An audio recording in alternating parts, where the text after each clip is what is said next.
Hi guys, I'm back with another video. Today I am making tomato relish. Now I must say that this is not my recipe, but it looked really good, so I will post the I will post the recipe underneath, but mine's totally different. Well, it's the same ratios, but I'm making mine with 10 kilos of my home-grown big beef tomatoes, and here they all cut up. So the ingredients here, you'll have to suss out the recipe below because well, depending on how much you're making. So this revolves around how many kilos of tomatoes. So I've got 10 kilo.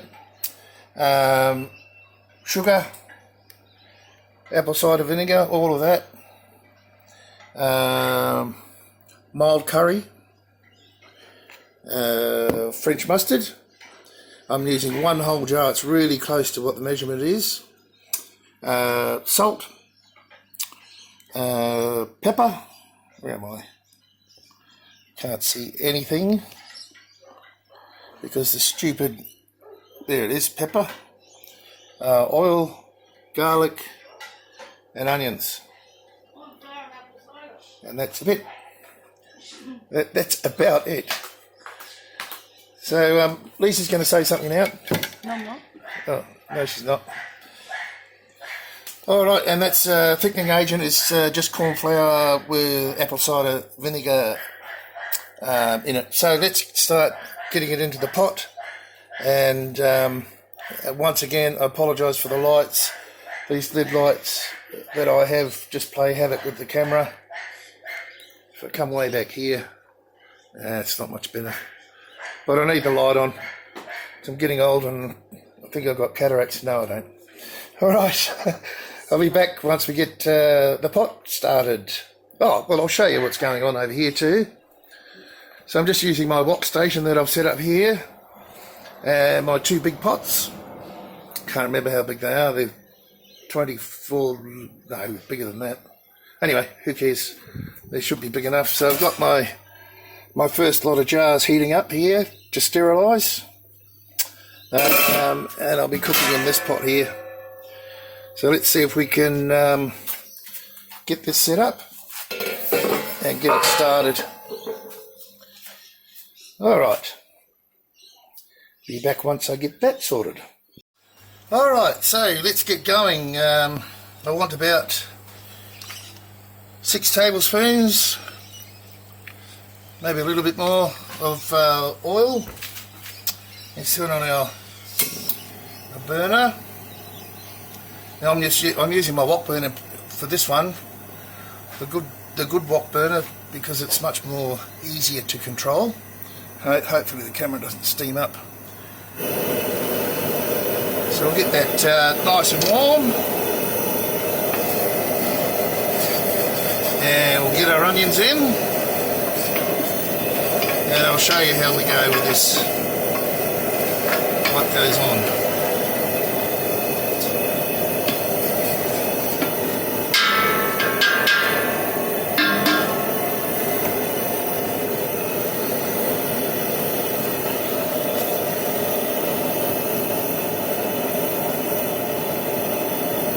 I reckon that's just about hot enough.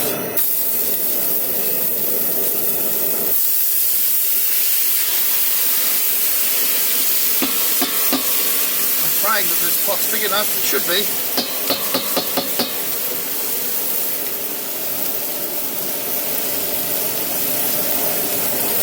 A good stir.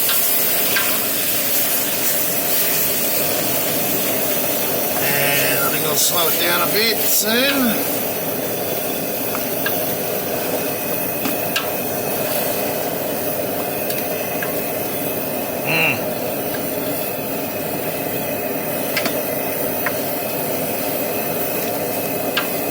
I can handle it. Just don't want it to burn, we just want it to get translucent. So a fair bit of stirring here.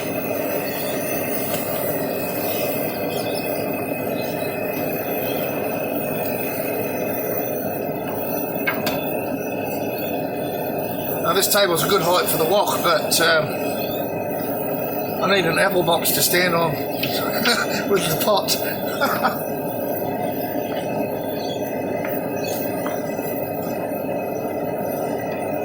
That time of year again.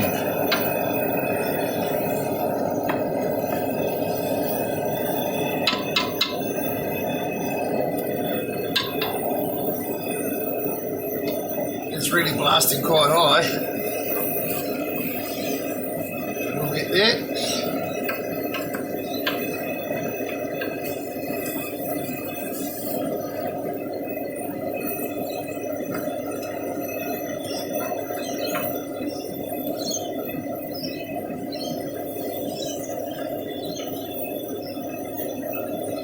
Alright, we've got to turn it down a bit now.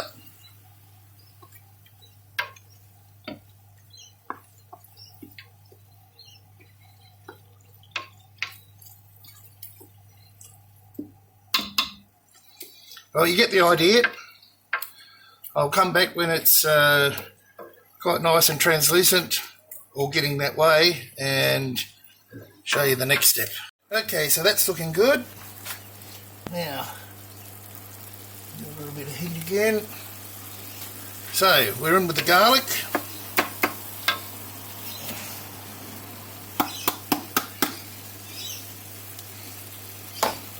The curry.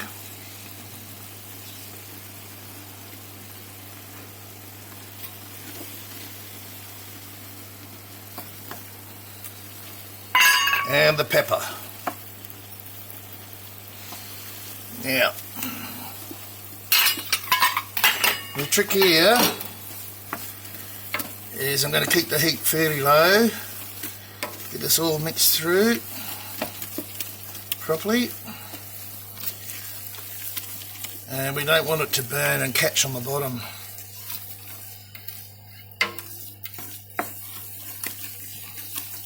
We want to get this integrated and cooked off.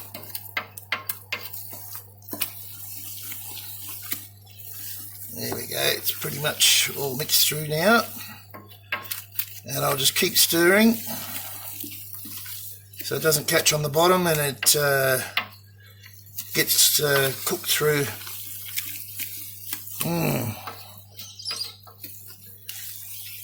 Now that's just a mild curry powder, and it's starting to get quite dry now, which is good.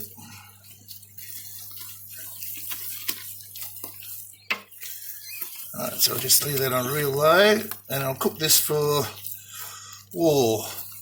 10 minutes maybe 15, just to make sure it's all really cooked through nicely before we start adding tomatoes next, I think. Yep. Alright, we'll be back when we get to that stage. Righto, so that's pretty much done now. You can actually smell it. It sort of changes its smell a bit. Gorgeous. So I reckon that's been about, yeah, a good 15 minutes, maybe a touch longer. So what's that? 3 beers? No, joking. Alright, let's get tomatoes in, and then we can turn the heat up. Give it a good stir through, get it all integrated, and turn the heat up.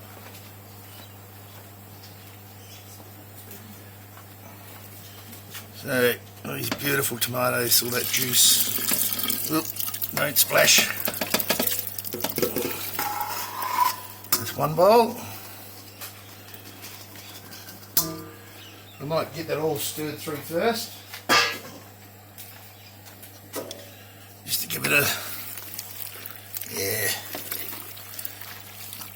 just to get it all off the bottom. And I've had it on the lowest heat I can possibly have it, just so you know, it doesn't catch on the bottom. You've got to be very careful about that, because if you burn it, it's not going to have a very good taste at the end. Nice. Just want to get all that onion and curry mixture pretty much off the bottom, and get the tomato, see what I mean? It's all coming up to the top. And it's easier to do it now than put 2 lots of tomatoes in.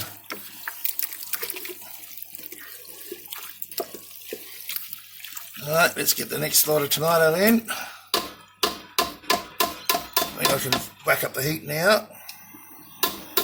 A bit anyway.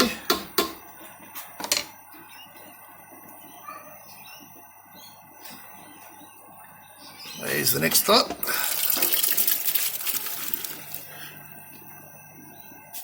Gorgeous tomatoes. Well, that's my jars. Started to boil. Just leave them go for about another 10 minutes. Let's get this all through now.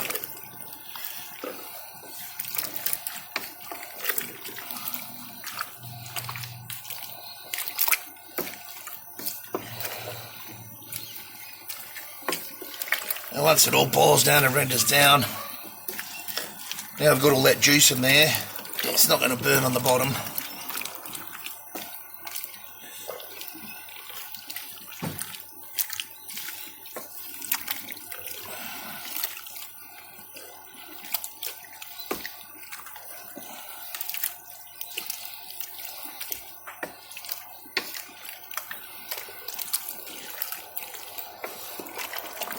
A good mix.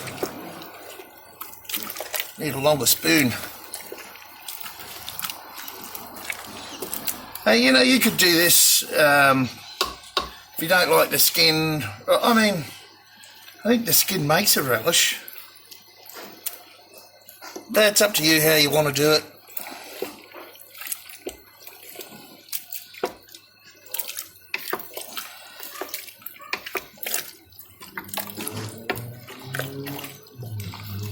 That should do for the while.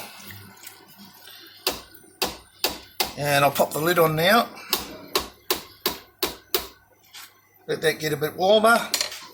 And we'll come back and check it every 5 minutes to begin with, every couple of minutes maybe. And we'll see how we go. Let's give it a boost of heat. Actually, I might stay here with the heat on high. Just nurture it for a bit till it starts to get hot, because obviously it's pretty cold now.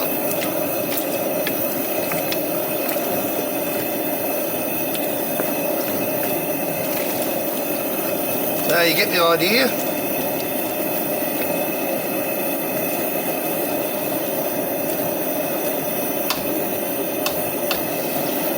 And look, I've got plenty of other tomatoes coming. I've got all of my, gee, that's quite noisy, that's better. Got all of my Roma tomatoes setting their first and second lot of flowers, fruit. So, you know, I should have them, I reckon, mid-January. And I've got, they're going to be for all my sauce. So I think I'll make 2 different kinds. So double as pasta sauce and, you know, ketchup sauce. So I'll make one, a celery one and a coriander one. And I've got them all frozen in the freezer, and they'll do really well. It's a bit of a job because I've got the moolie. I wish I had an industrial sauce maker.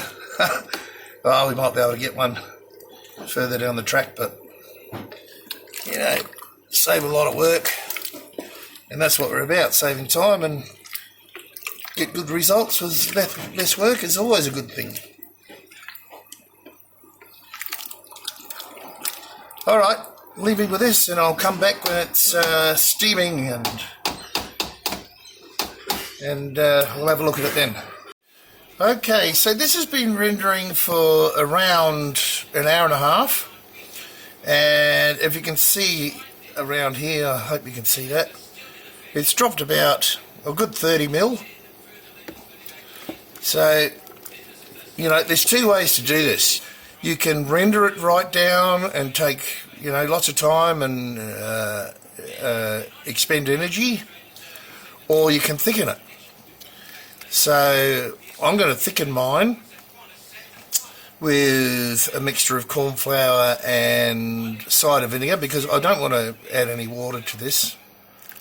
Now at this stage it tastes, well, not sweet, but, you know, in that vein. It depends on your tomatoes. It really, really does. My tomatoes are very watery, so I've rendered it probably that much.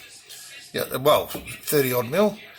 If you're getting canned tomatoes, they're probably a bit thicker. It doesn't really matter, it depends on your taste. And I think canned tomatoes would be quite a bit more bitter. These tomatoes are very sweet. Anyway, I'm not bragging, I'm just saying. So now it's time to add the Dijon mustard. So I'll just get that in there and get that all stirred through. And I think the amount of Dijon mustard, this is where I'm going to leave the recipe and, you know, make it my own, because my tomatoes are different. Is that fair? Well, I hope it's fair. Anyway, so we'll just get that mixed in a bit, and of course the heat will dissipate that Dijon. It'll be a bit lumpy for a bit, but... And look, this recipe, by my calculations, calls for, believe it or not, 2 litres plus 770 mils of cider vinegar. But I'm not going to follow that. I'm going to follow this with my taste buds. So let's put in the 770 odd mil. And there's a lot of sugar to go in here. I've actually cut the amount of sugar that I was planning to put in by a third, which is a heck of a lot. But we'll see what the taste is like as we go. So the sugar gets added later, and I guess, well, it's obvious that the amount of sugar directly correlates to the amount of cider vinegar. So let's just get that back up to heat. If I want to, I'll add more Dijon. You know, you can add whatever you like to this. I'm just trying to do this for a general palate. Sorry, I'm just walking backwards and forwards to the table. I don't have a lot of room here. So the recipe says put all of that in. So I'm going to be a bit liberal. Put in a good half. Give it a good stir. I think I can turn the heat up a bit now. And I really think I'm going to add some more Dijon as well. But the salt, which will be adjusted, you know, like last, is going to be the saving grace. Will bring all the flavours out.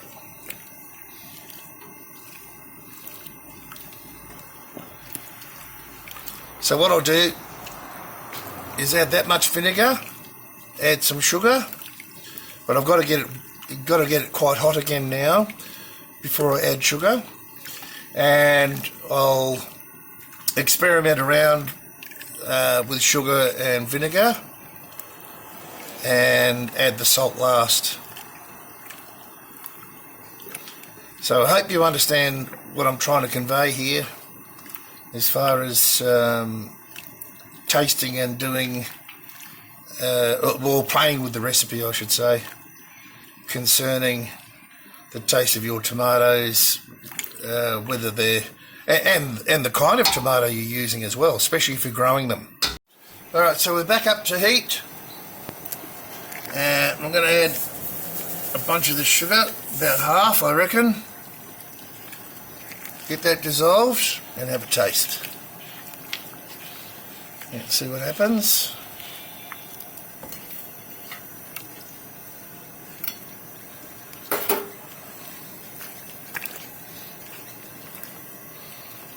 And personally, I think I might add some more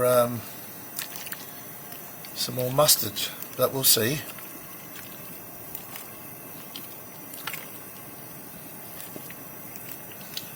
So I've got it quite hot now. Hope the camera's not steaming up. I can't actually see it, it's above my head. Should be fine. Now I'm happy with that. It's a bit tart. I'm going to add the rest of the sugar and then adjust it with the vinegar. Yeah, that makes complete sense now to me. And then I'll probably have to render this, maybe for another hour. And then we'll get it in the jars. So yep, I see what's going on now. So look, there it is, the whole amount cider vinegar, apple cider vinegar.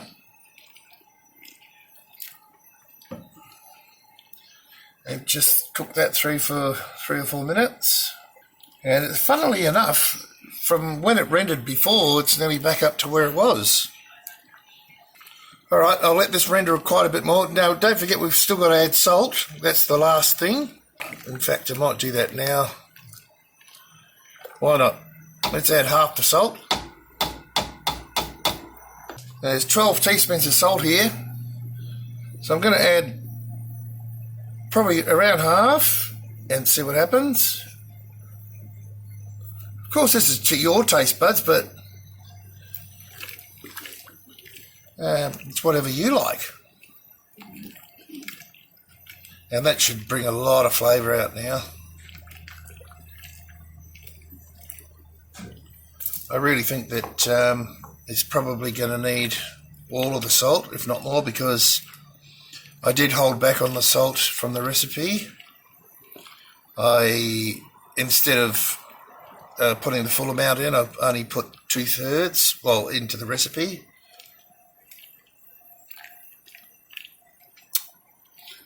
I'm going to put all of that salt. If you like it a lot sweeter, I guess you could put more sugar. Oh, sorry guys, I put another half a jar. Well, not quite half. Well, it is, I think, half a jar of mustard. Forgot to turn the camera on. I was talking to Lisa, but anyway.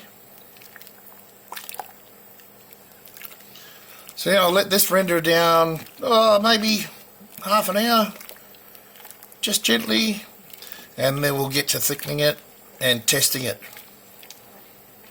Testing the thickness. Alright guys, it's time to thicken this. It's getting, just right on dusk here. It's almost time for the moon to come out. Hope you can see. I think you can. So I'm just going to thicken this, and as I go, just gently but surely, and I'll show you the test. If you watched my liner laid video, excuse the sound here, just mixing it up. So this is per the recipe. I'm just going to put in that much. So it's just corn flour and apple cider vinegar.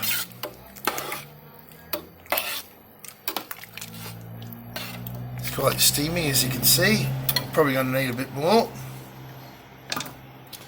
Now the other thing too, this is shelf stable once it goes in the jars, but you always want to put these sort of things in the fridge before you open them, and of course once you open them they get kept in the fridge. and that's to give it the right consistency when you're using it. So let's see how that goes. It's going to need a bit more. It's quite... So I'll go that much, and then I'll just whoa back there a bit.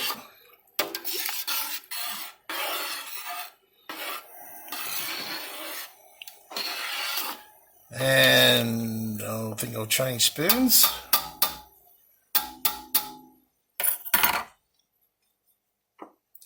So I'll just let this get thick. I thought it'd be a bit thicker than that. Maybe I'm going to use all of this. Let me get this to the right consistency. And I really think I'm going to need all of this. So I'll work it all in.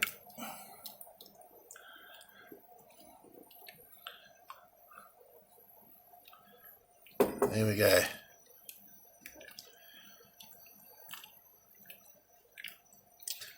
So we'll just cook that corn flour out and I'll be back. Alright, so I'm quite happy with that. At this temperature, of course, it's much more viscous. Who thought that word up? Lisa's over there laughing her head off. Anyway,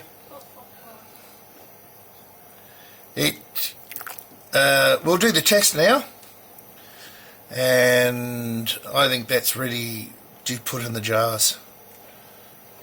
Just give it a little bit more time, and I'll come back and we'll do the test and show you. Alright, so can you see in here? Oh, good. Yeah, go. So I've turned it off, and this is how I'm going to test it. Now I've got a cold plate. It's out of the fridge. Out of the fridge, and just put a dollop on here like that. Now I'm going to put it back in the fridge for 10 minutes or so. 10 minutes. And what we want from that, you might have seen this in my limonade video.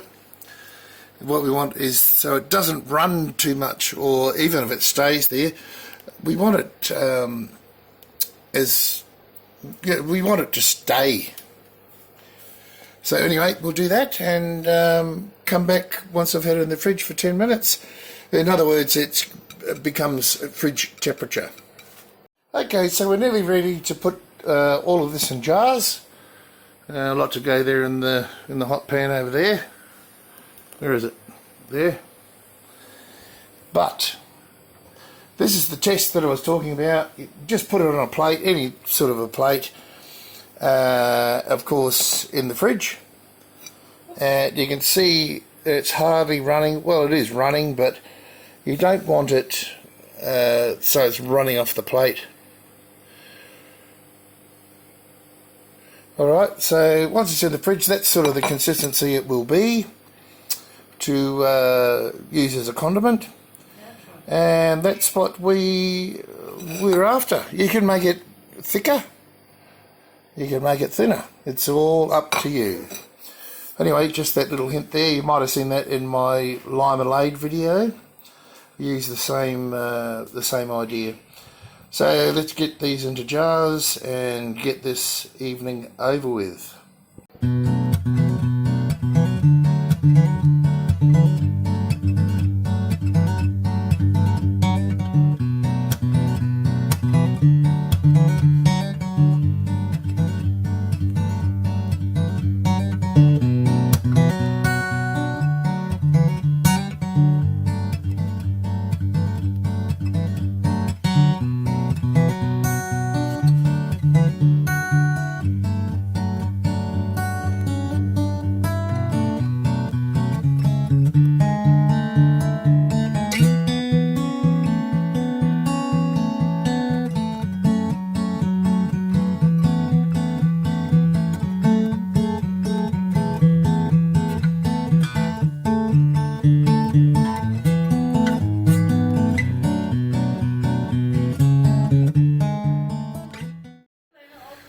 Alright guys, Lisa's having a whinge at me because she's cleaning up the pots. But anyway, God love it. We ended up with 43 of these smaller size jars. I believe they're 250 ml. They do look nice. Ooh, heck, can I get them in the light? Yeah. So I'm very happy with that. I'm quite happy with the taste, but the proof of the pudding will be like in a month or so, and especially after they've cured a bit, so to speak. Put them in the fridge and get them on some sausages or whatever we're going to do with them. I'll take a few of these to the markets, but not this. I want them to age first, so not this Saturday, but probably the first Saturday in July I'll introduce these to the markets. But you know, I'll probably have half a dozen myself over the year. Anyway, plenty more jars here. I paid way too much for these jars because I overlooked the fact that I needed them. I need to get up to Beresfield and get some bulk jars, but I think early in the next year, or maybe even earlier, they're probably closed, you know, for a month or 6 weeks, like a lot of these businesses are. Anyway, enough rambling. Hope you enjoyed the video. Something different, just a different preserving idea. Yeah, tomato relish. Thanks if you watched the whole video. Cheers, guys.